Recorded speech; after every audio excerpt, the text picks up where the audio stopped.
So our topic that we were given is thoughts on the 2019 market. And so understand that we're both going to kind of explain what's happening in our local markets. We understand that markets are very, very different. So if you are here in California, you're probably experiencing one thing versus if you're in Colorado versus if you're in New York City. They're all very, very different markets. So the thing I want to start by talking about is you need to know your market stats. You've got to know what's actually happening. You guys know this talk already.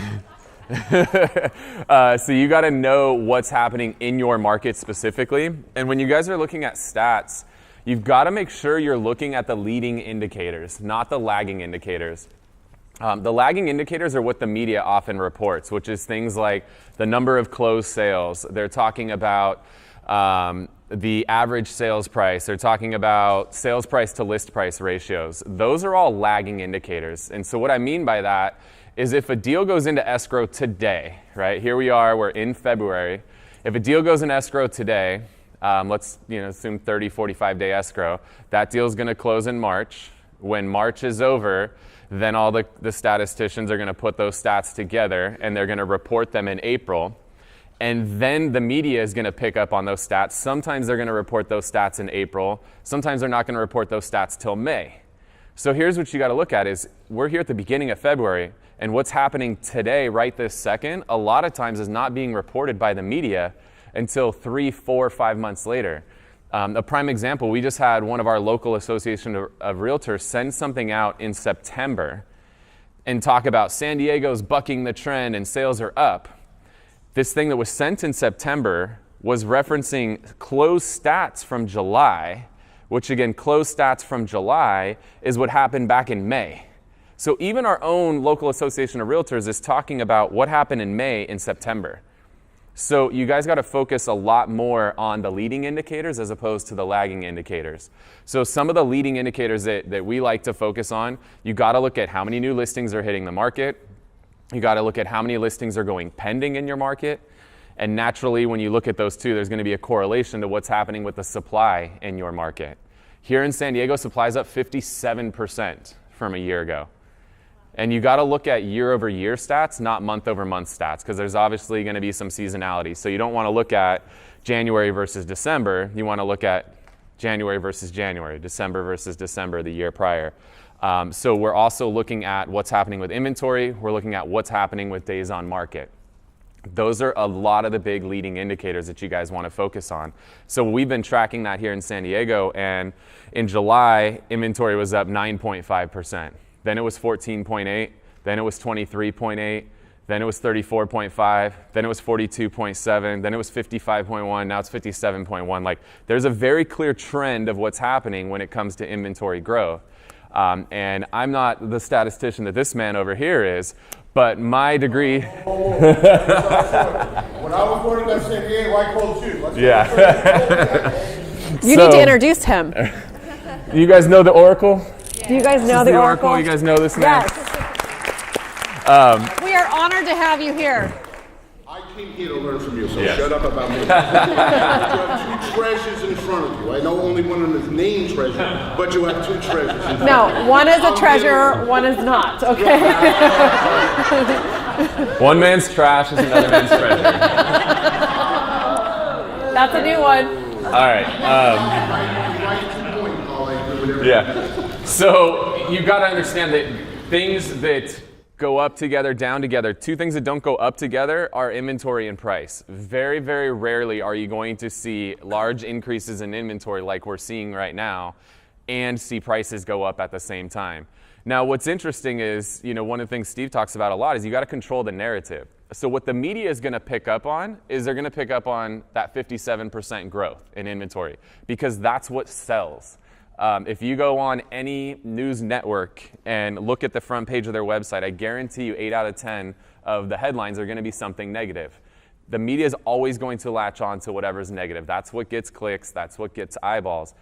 But you've also got to look at, okay, it went up 57%, but what does that mean in the grand scheme of things? So in San Diego, now we're at like 3 months of inventory. Well, a normal balanced market is 6 months of inventory. So depending on how you look at it, you could look at we're up 57%, or you could look at we're half of what we normally have. It's all about how you look at it. And so the thing you got to do is be able to control that narrative. You got to help people understand what that means, not just what the media is reporting, but you've got to help them understand what does that mean in the grand scheme of things, because there's no context to what the media reports. They just want to get clicks, they want to get eyeballs, and they know negativity is the best way to do that. So the big thing I want you guys to focus on is just make sure you're watching the leading indicators in your market. That's what's going to help you understand what direction the market's headed. So again, we've been tracking our inventory numbers for a while now, and now we're just starting to see the lagging indicators start to catch up. So now we're starting to see the number of closed sales dipping. We're starting to see the prices dipping. We're starting to see the sales price to list price ratios dipping. We're actually seeing those now. But again, what we're seeing now is what happened 3 or 4 months ago. So just make sure, more than anything, that you're focusing on the leading indicators in your market. That's what's going to help you be ahead of the curve and help you adjust to what's happening in your market. Because we've been to some markets and their numbers are completely different than ours. And I know in your market, you guys aren't seeing the same thing that we are. No, and California is leading that trend versus Colorado. However, what we look at, obviously, Kyle loves data, numbers, all of that. I don't. That's not my forte. That's not what I do. And I think there's a lot of artists in the room versus a lot of analyticals, because you're kind of a hybrid of an analytical and a driver. So for me, the data, the numbers is, I don't have time to study that. I want to be able to get my information, look at what I need to do, and move on. So our brokerage provides numbers so that we can look at them and be informed of what's going on, so our heads aren't in the sand. We also use KCM, and I didn't know he was going to be here, but he is part of my, because we post KCM articles every single day. And we watch his videos every single day in our team meeting, because we're controlling the narrative of what's being said. And when everybody was freaking out about the market and the shift and blah, blah, blah. And even when I spoke at Inman last week, it was all about the shift. And then here, all about the shift. I'm like, no, because no matter what the market is, people make money. In 2008, when the market was trash, people made money. So you're just going to take more of the market share. And right now we have way more agents than we need to. The market's going to adjust that out. We're going to get the full-time, hardworking agents that are dedicated to making this a business versus a side hustle. And we control that narrative. So when Steve was online watching the videos, like I was watching all of them, like, okay, what's he going to say? What's he going to say? Because he does all that data for me so that I don't have to do it. My company does all the data for me so that I don't have to do that piece. But I was watching them like, what's going on? What's going on? What's going on? And we had calls with Tom Ferry. And when Tom Ferry doubled the size of his company, and he's in California, and he went to 44,000 square feet, he's relying on us to be in coaching, and he's projecting growth as well. So if he's projecting growth and Steve's reporting growth, then I know we're going to be just fine. And while everybody is at the water cooler talking, crying, doing their thing, we have never stood at the water cooler with them. We are out working, out producing everybody in our market. So we have the Michael Phelps picture up in our office of the one where he's just swimming and his competitor is looking to the side of him. We have always just been focused on this, and that's why we've been able to have, right now we're at 58 closed and pending, because we have been focused on production and not worried so much about what the market is telling us that it's doing. And so when people are like, how's the market? We say Tom Ferry's line of, it depends. Are you a renter? Are you an investor? Are you a buyer? Are you a seller? Tell me what you are, and then I'll tell you how the market is. And then we give them our stats from all of last year, because this is usually the slowest time for us in the market because of weather for us, because we have snowstorms and frozen lock boxes and all of that. But we control the narrative, and that's the reason why I wanted to do this with Kyle, is because as teams and as real estate professionals, like how we project ourselves into the industry is what's going to be said out to everybody else. And so if we go like, gosh, the market's so slow, like I was talking to my broker and he was like, I have so many agents coming to me and complaining about how slow the market is. And I'm like, are they actually getting out there and doing the things they need to do? Or are they waiting for the phone to ring from internet leads? Are you door knocking? Are you circle dialing? What are your lead pillars? What did you set in your business plan? That's what's going to make you successful. And are you listening to what they say? Like Kyle does all this data and he does it phenomenally and builds out these spreadsheets that are phenomenal. But I don't know how to do that. So I take it from the resources that are built for me that also give all the sources. So if someone's like, let me see that graph, let me see that stat, I'm like, here. this is from NAR, this is from this is from this. It's all given to me. So there's just two different ways to get the data. You can build it out yourself if that's your strong suit, or you can get it from trusted professionals that have done all that research for you, just depending on what your personality is. So, a quick question. Yeah, so you guys are perfect hiring right now for what you just said, but where do you get your data? For those of us that like it from other places, I was at KCM, it was an awesome video, but where do you get your data about that inventory? How do you capture all I get it from Fast Stats. So yeah, our local MLS provides that. A lot of the MLSs do. If yours doesn't, it's through Showing Time. You're in San Diego, so when you go to sdmls.com, it shows the dashboard. It's on there. It's a red and Fast Stats. It's through Showing Time. If your local MLS doesn't have Fast Stats, connect them so that you can get it, because it's really good data. What I love about Fast Stats is it has there's literally like 100 pages worth of stuff. So for those that are super geeky, you can go really hard on it, but then they also dumb it down to just the overall numbers. But you can go into each individual market, individual zip code, and it breaks down single family versus attached units. And so every single zip code, you can see exactly what's happening, and it gives you year over year. It also gives you year to date. Like, it's really, really valuable information. I bring those Fast Stats printouts to every single listing appointment I go on, because you can't argue with data. You really can't. So, for us, again, we're starting to adjust our pricing accordingly, because we are seeing some of our areas go down. Like Steve and I had a discussion where in one exact same community, you saw a listing go for $550, and then the next one sold for $540, and then the next one sold for $525, and then there's another listed for $520, right? So we're seeing that in some of our markets right now. And so I've got to go into that appointment with that client with that data in hand and show them that. Because if you tell them, that doesn't mean anything to them. But when it's black and white in front of their face, they can't argue when you see that inventory in that market, inventory is up like 78%. Days on market is up like 200%. You can't argue with the data. So I love going in with that data, those Fast Stats. It's one page. It's just a simple one-page printout. So use those. If your market doesn't have Fast Stats, find whatever it is. InfoSparks, there's plenty of data out there. And KCM has awesome data as well. So what I want to do is I have 15 different things that you'll see. Trezor doesn't like the word shift, so we'll just call it adjust, whatever you want to call it. But there's going to be... I want to call it what it should have been the whole time. That's what I want to call it. Okay, what it should have been the whole time. Yeah. So first and foremost, the best news is that there's going to be a lot of agents getting out of the market. All right? That is hands down the best news, because anytime it gets a little bit tougher, people get out. It is a natural thing that's going to happen. A big slogan that I'm living by right now is that you don't create market share, you take market share. Yes. That's huge. We agree on something. High five. Yes, so you do not create market share, you take market share. So this opportunity in the what it should have always been, whatever we're calling this, this is a huge, huge, huge opportunity for you to go out there and take market share, because like I said, the first thing you're going to see is a lot of agents are going to get out of the business, because it's not going to be easy anymore. The 3 Ps of putting a sign in the yard, pressing enter on the MLS, and praying for offers to fall from the sky, like, that's not going to work anymore. Those listings are not going to sell. And so it's going to be a really, really good opportunity for you guys to go out there and take market share. I don't know that this is 100% accurate, and I don't know if you have NAR numbers. I was told at a big Keller Williams meeting recently that NAR membership is down somewhere around 20% from the same time a year ago. And I don't know if you have those numbers, but if you can get those, that would be awesome. Okay.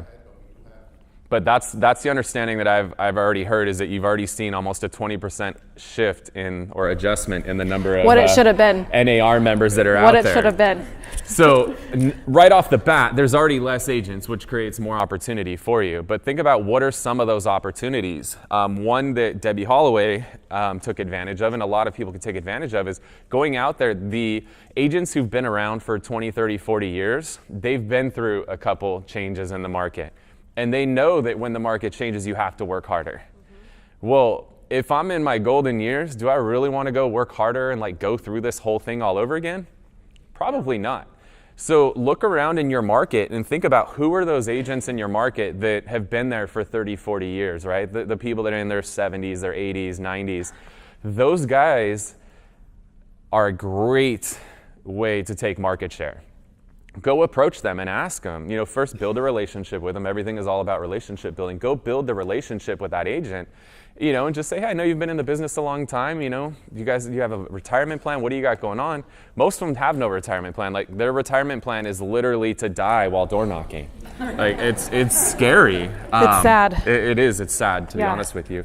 But what if you can go in there and give them a retirement plan? Like, what if you can go in there and say, hey, let's do a little co-brand together for a few years, and we'll help you transition out of the business, but make sure that the money keeps coming in. So you go in there, and the first year, everything is 100% co-branded. They're on videos with you. They're doing everything with you. And you give them 75% of every deal that comes from their book of business.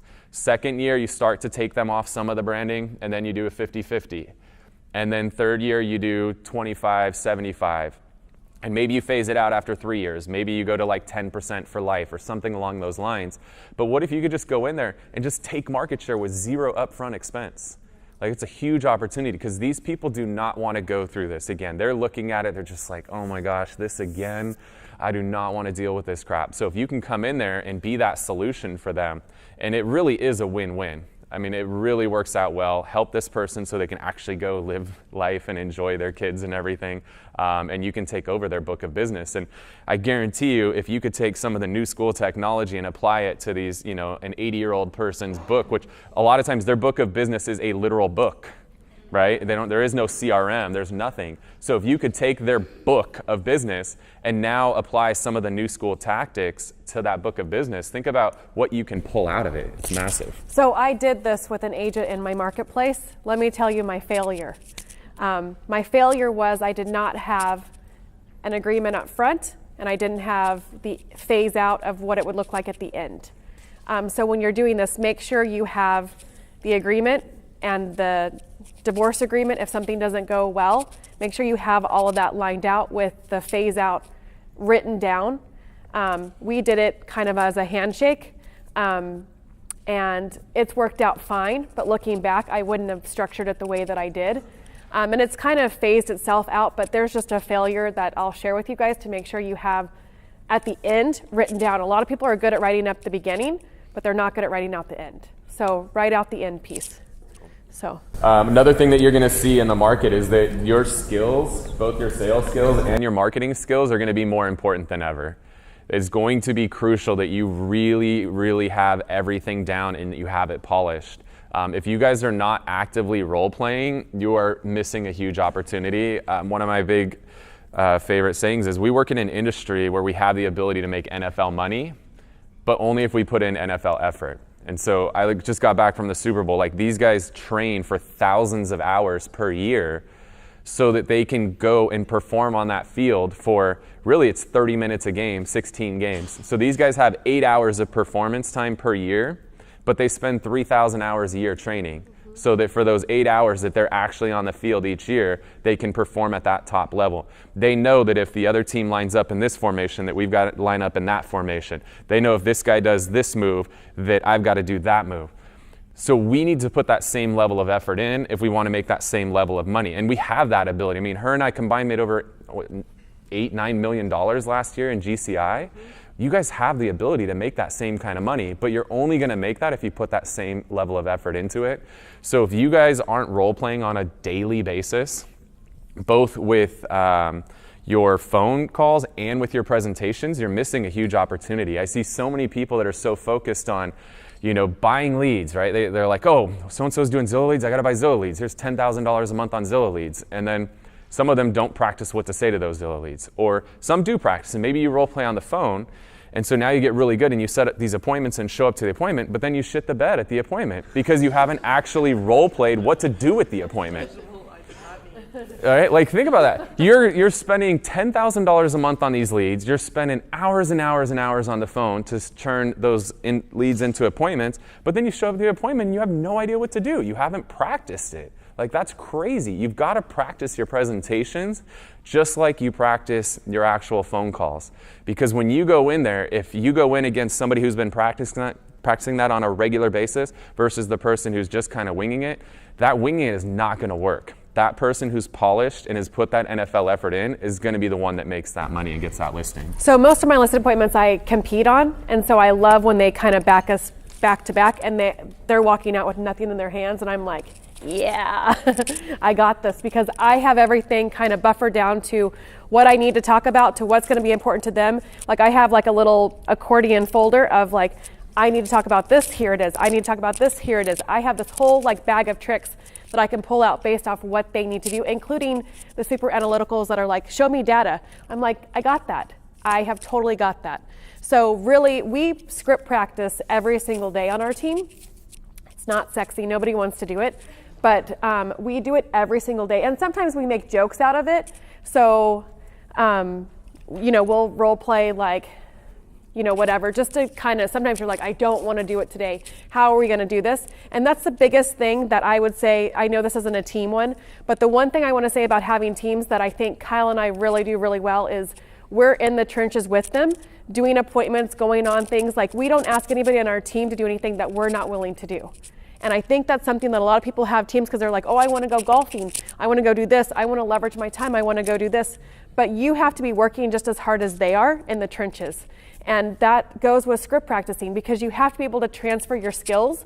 And when you get those tough phone calls, you need them to be able to hear you on the phone to overcome it. And then what we do is every single morning we do an objection time as a team so that we can say, what was your objection? We're literally standing around in a circle. So we can say, what was your objection? And then we have so many different personalities on the team that we're able to say, well, I would say this, and I would say this, and I would say this. And then based off what that person's personality is, they cater that answer back to them and are able to overcome it in a respectable way, not just run them over.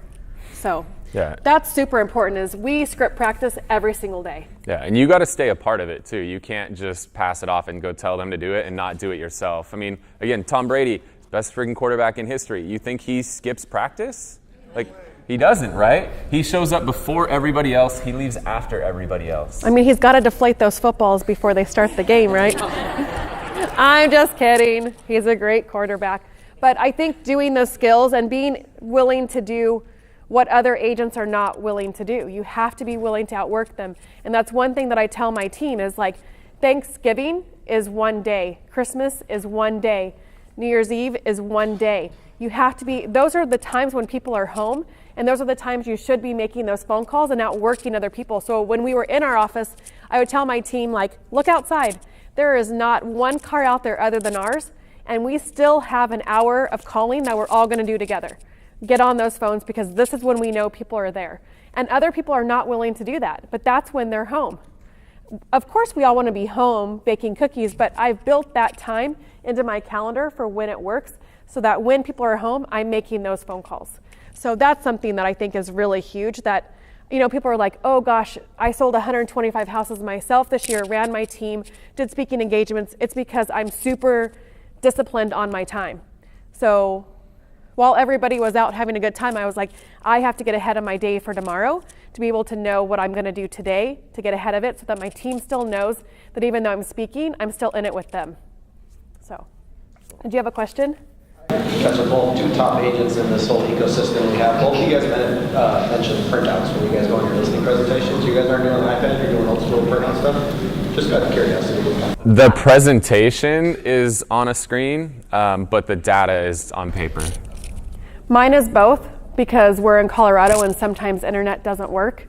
If you saw my video with Bill Pipes, I'm like, it's a freaking snowstorm out here and my internet is spotty. So I always come with both just to be prepared. But we try to do everything on iPad, even down to here's how many buyers we have in our database, and here's how many buyers match your criteria exactly your house. We have that on the iPad, but I also have it printed just in case as a backup, because I don't want to get there and go, I struggle less.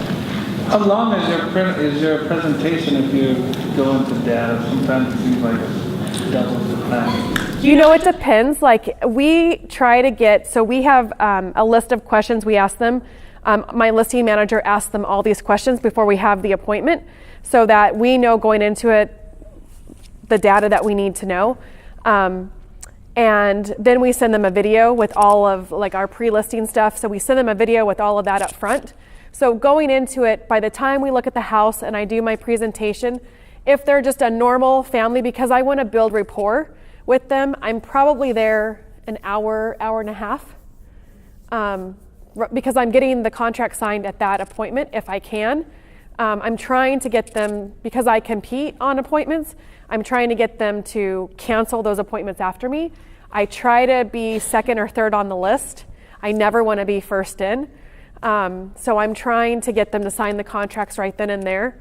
And so that usually takes me an hour and a half. I did have an appointment last week. That was a really hard situation that took me 3 hours. But we also have to meet our clients where they're at. And this client had had a really hard time and like cried on the floor when I went to walk in. And I was like, I thought I was here to sell your house. You're crying, all these people are here, I don't know what to do. But it was just like getting down on that level and meeting them where they were at to build that rapport was important. So, she has a lot of equity. Right now there's not, in our market, there's not a lot of distressed properties. Her mom had died, and so she had become a hoarder in all of that process and just hoarded until her husband left, her friends left, she didn't have anybody in the house, and then she didn't know where to start to overcome that process. And just meeting people where they're at and not coming in with your own agenda. Like, I wasn't expecting that appointment, I was expecting something different. But we wear so many hats in this industry, and we're paid on the ability of us to be able to solve problems. And she was a referral from a past client, so obviously it was very important I took care of her, but more importantly, it's like, because I had those skills, be able to say like, I'm sorry this happened to you, like, let's have a couple of laughs in here, like, let me sit with you while you cry, let me walk around your house, let me point out good things about your house so that you do see the value and you do see the light at the end of the tunnel, and then let's give you one action item at a time so you don't feel overwhelmed by all of it. And that's one thing that we did this year when we did our listing presentation, was we broke it down. So we give them one card at a time. There's 15 steps to selling your house. We give them one card at a time. That's 1 through 5, 6 through 10, 11 through 15. And we give those to them and say, here are the only 5 things I need you to focus on right now. Take them one at a time for most people. Yeah. I know this isn't a listing class, but I think it's really important to just kind of talk about where they're at and kind of set a gauge. How long does it take you when you go? 30 minutes on the low end, and I've had to Uber home from appointments because I'm too drunk on the long end. Because if I roll up and they offer me a drink, I'm taking it. And if they offer me another drink, I'm taking it. And sometimes they keep offering you drinks. So, but no. I'm on the arbitration board, and no. I would like your license, please, sir. 60 to 90 minutes is average. 30 minutes is a quick one. So another thing you guys are going to see more of, you're going to see a lot more expireds. So because there's a lot of people who aren't putting that effort in and doing the role play, and again, the role play ties into the question you just asked. You've got to be prepared for everything, and the only way you can really prepare for that is to role play all of those different scenarios. But because of the fact people aren't going to be putting that effort in, because people aren't paying attention to the trends and what's happening in their local market, like right now in San Diego, if the last listing was $550 and you price it at $560, $570, you're screwed.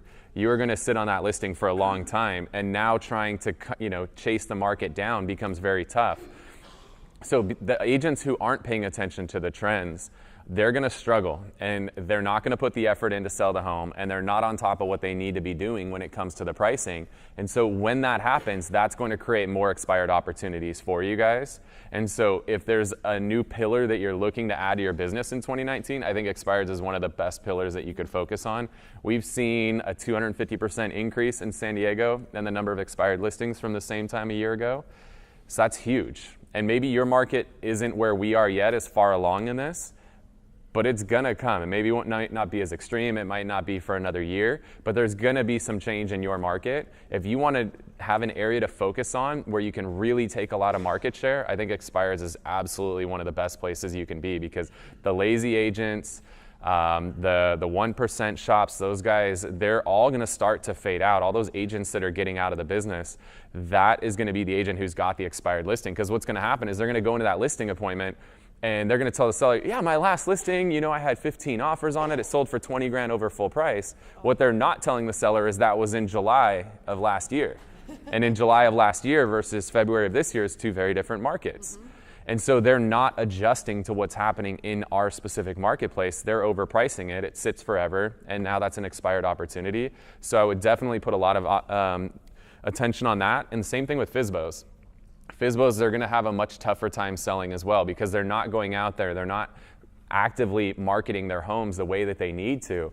And so those FSBO opportunities are going to become huge for you guys. There's going to be a lot of people that try to do a FSBO. It doesn't work. So it's another pillar that if you guys are looking for something to add on, I think FSBOs is a really good opportunity because you just got to nurture them. You got to understand where their mindset is. And a lot of times FSBOs, they take a little bit of time. You got to go and introduce yourself, add some value, stay in touch, because it's not a matter of if, it's just a when they're going to call you. But you got to make sure that you're that person that's top of mind when they pass that threshold, right? They're like, oh, I'll try it myself for a month, 6 months, a year, whatever that is.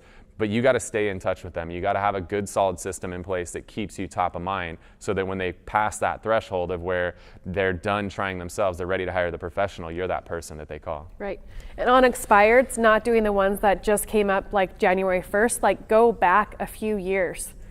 Go back all the way because they're going to have less competition on those than the ones that are just expired because everybody right now is talking about call expireds, call expireds. No matter who you listen to, what coaching program, they're like, call expireds. Go back. Because everybody right now that's coming out is calling brand new ones.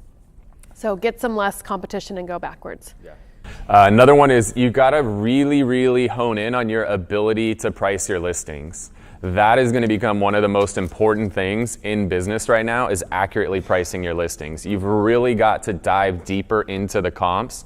You can't just pull comps, look at 2 or 3, like, all right, I'm going to go with this. Because if you misprice it, it's going to be really, really hard to recover from that and actually go back and get that listing sold. So I encourage you guys to really spend extra time looking at the comps. Go drive some of those comps. Go put eyes on them. Go walk through those comps, especially as you get up there into price points. The last thing you want to do is finally get that at bat for that, multi-million-dollar listing, whatever it is in your market, and then shit the bed again because you didn't know something. You didn't know something that made that other comp really unique on why that sold for an extra $500,000. So put a lot of time into your comps. I think it's going to be really, really crucial that you price properties accurately. And I think it's going to be even more crucial that you adjust your pricing quickly. Because if you come out of the gate and you miss the mark, maybe you didn't price it right initially, you've got to recover quickly from that. You cannot wait for the property to be on the market for a month or 2 months before you make an adjustment. The big thing that we're telling all of our sellers right now is once we go on the market, we're looking to see an average of 2 showings per week. If we don't see 2 showings per week, that's the market letting us know that our price is off the mark. And we need to make an adjustment on the price because our price is not attractive enough to get people through the door. So if we go 2 straight weeks without 2 showings a week, it's time for us to make an adjustment. And it's very important to set that out up front as opposed to 2 weeks in, now coming back and saying, so we didn't have 4 showings, we need to adjust. Well, if we told them that up front, it makes it a lot easier for us. The other thing that we're telling our sellers is that we're looking to see an offer within 10 showings. So if we get 10 showings, but we don't get an offer, there's also a misalignment because now the market sees the house and sees the price and like, okay, I'll go look at that house. But once they see it, they're not offering. So there's something that's causing a misalignment there. And you've got to analyze what is it that's causing the misalignment. Well, the most important thing, you need to be getting feedback on every single showing that happens. Mm-hmm. Everybody has showings, and then if they don't get an offer from that agent, they don't care. They're just like, all right, next. The person who doesn't offer, that's the most important person you want to talk to. You've got to find out why did they not offer on that home. Because now when we're looking, we've had 10 showings. Let's look at the feedback from those 10 showings and find out where is that misalignment. Is it an issue with the house? Is it the flooring? Is it the paint? Is it the religious crap they have on the wall that you told them to take down and they refuse to? Like, what is it that's causing that issue? Or we just had one, there was a power plant in the backyard. So figure out what that issue is, and then the seller's got 2 choices. Fix the issue if you can, or if it's a power plant, you got to adjust the price to compensate for it. So we're looking to see 10 showings within, or just 10 showings period. Once we get to 10 showings, if we don't have an offer, we need to make an adjustment. It's either adjusting something with the house or it's adjusting the price to compensate for that. Are you guys taking like overpriced listings if you can go to the seller and they're saying, No. yeah, that's what you just say no, thank you. My threshold was 10%, now it's 5%. I don't, because I track my conversion rates. So I track those, and I need to know those numbers.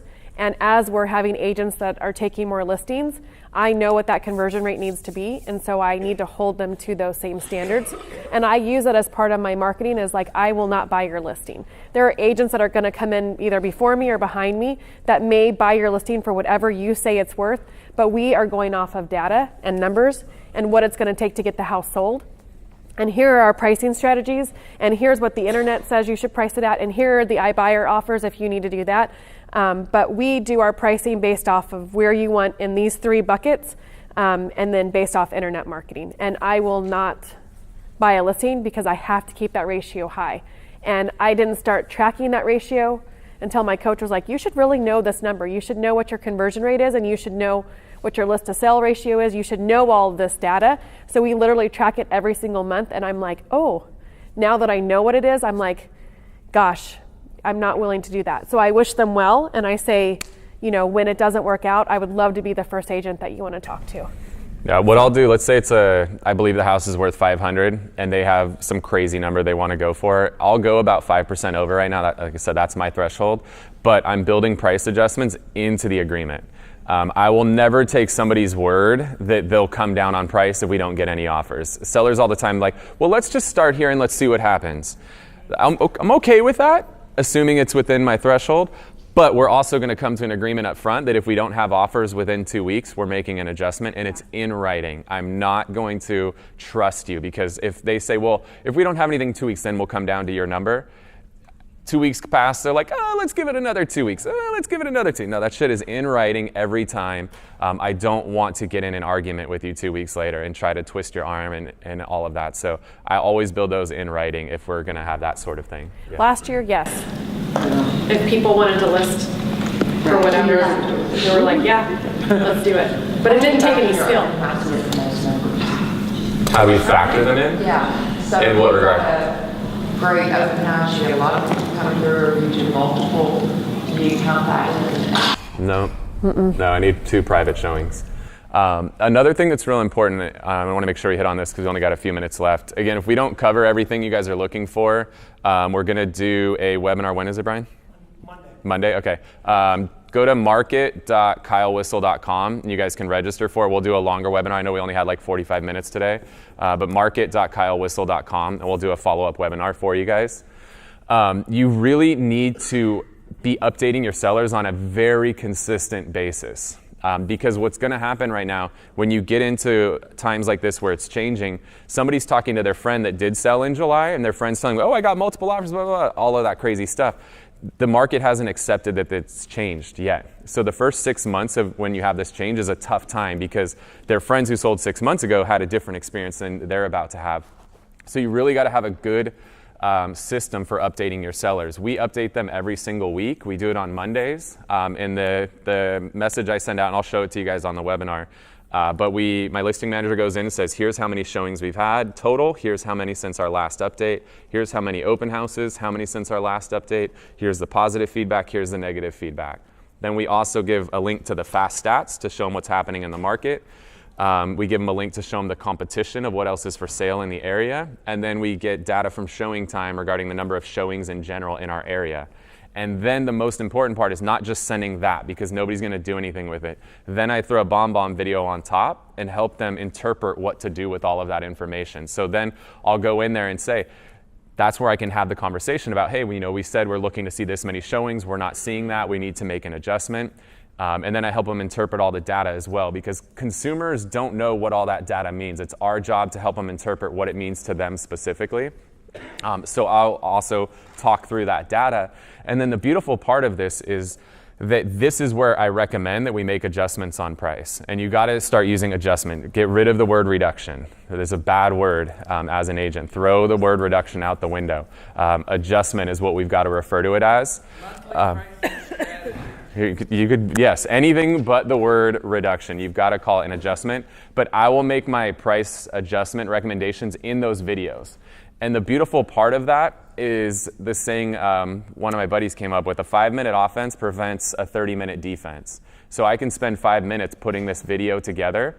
And now the beautiful thing is they get to watch that video, they get to click on all of that data, they get to digest this stuff a little bit, and then respond. If you're doing your market updates and it's all over a phone call, when you try to call your seller and tell them they need to make an adjustment, they can get pissed off.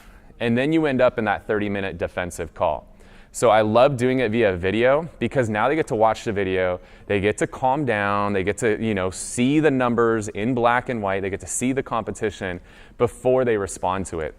So the 5 minutes that it takes me to put that email together and send it saves me so much time, and it saves me from getting into those conversations. They get very tense a lot of times. I hate those conversations with sellers.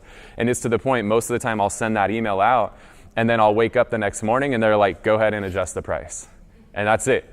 How great is that versus having to be on the phone and try to explain everything with them, or having to set up a meeting in somewhere and then it gets into an awkward conversation. I want to avoid that whenever I can. So having that email with the video, it really helps and gives them time to digest that information so that they can then make a logical decision as opposed to an emotional decision. So we do that a little bit differently. We send all of our reports out on Monday, so they have until Monday. Wednesday morning, we have a marketing review where we take every single listing, break it all the way down, look at everything, literally house by house by house, to see if there's anything on our side we need to do.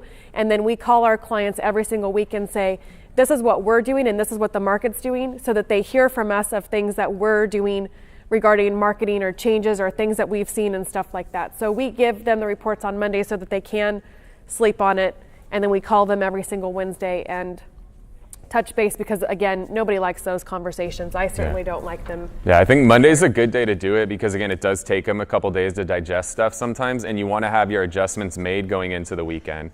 So you don't want to send updates on like Thursdays or Fridays because there's no time to adjust. They'll automatically like, all right, well, let's see what happens this weekend. So I think you got to get those out on like a Monday or Tuesday. I think it's very important. And I think it's also important to like self-reflect and let them know that you're looking at your stuff as well. You're not just going after them for the course correction. You're looking at your marketing and your data and seeing if there's anything else out there that you can do. And also talking to them, like sometimes I'm like, hey, I'm gonna, before a mastermind, I'm like, I'm gonna talk to my mastermind. They're agents from all over the country. I'm gonna have them look at this and see if there's something that we're missing, just to get ahead of it. So. Cool. Yeah, we'll get one question, then we're gonna wrap up. I know we're out of time, but this is excellent stuff. Can you post that link on our Elite page? Yeah, I'll throw it on there. Yeah, it's market.kylewhissel.com. And again, it's going to be on Monday. I don't know what time, but we're committed to that. 2. It's 2 at o'clock. 2. Yes. 2 Pacific, not 2 Mountain. Yeah. Yeah, but I'll post that link in the Elite page as well. And that way there's more time for questions and everything.